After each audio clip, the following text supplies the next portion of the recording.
कितना भी अच्छा खूबसूरत आदमी सोएगा, उठ के आएगा तो मुंह उसका उतरा हुआ होगा, और अगर मुंह नहीं धोया, जैसे बिस्तर से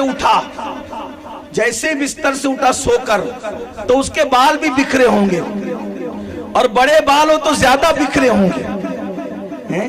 सोने वाला जब सो करके उठता है, तो एक दिन मैंने देखा किसी बड़े बाल वाले को नींद से उठते हुए, तो ऐसा लगा मुझे कि जैसे किसी बाज ने किसी घोंसले पे हमला करके उसको उजाड़ता है। बाज, कभी जंगल में आपने कोई बाज देखा? परिंदा बाज होता है, बड़ा शरीर होता है, बड़ा बेबाक होता है, बड़ा ताकतवर होता है, परिंदों का बादशाह होता है।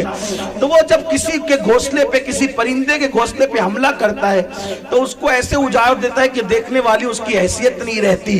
तो मैंने बड़े बाल वालों को जब नींद से उठते देखा, तो बाल ऐसे ही बिखरे हुए देखे।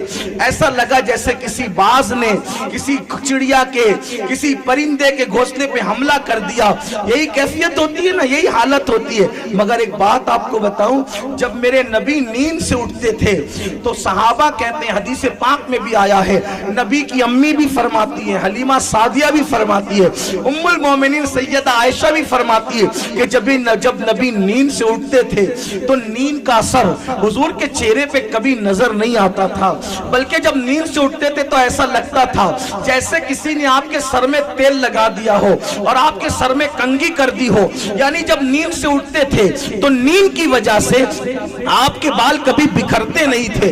नबी के बाल कभी नहीं बिखरे, मेरे नबी के बाल कभी नहीं, जिंदगी में कभी नहीं बिखरे। मैं सोचता हूँ, या अल्लाह, नबी के बाल बिखरे क्यों नहीं? क्यों बगैर बिखरे हुए रहे? हमेशा नींद में भी सजे रहते थे, जंग में भी सजे रहते थे, हर जगह सजे रहते थे, खुशियों में भी सजे रहते थे, गम में भी सजे रहते थे। उनके बाल बिखरते क्यों नहीं थे? तो मेरे इमाम इसका जवाब देते, कहते हैं, शान-ए पंजे कुदरत तेरे बालों के लिए, शान-ए पंजे कुदरत तेरे बालों के लिए, कैसे हाथों ने संवारे हैं तुम्हारे गेसू। अरे किसी की जुल्फे माँ संवारती है, किसी की जुल्फे बाप संवारता है, किसी की जुल्फे भाई संवारता है, किसी की जुल्फे बीवी संवारती है। नबी की जुल्फे बिखरती क्यों नहीं थी? इसलिए कि उसको संवारने वाला कोई मखलूक नहीं, उसको संभालने वाला खुद खालिक कायनात है। अल्लाह उनकी जुल्फे संवारता है। ये मेरे नबी की जुल्फों का आलम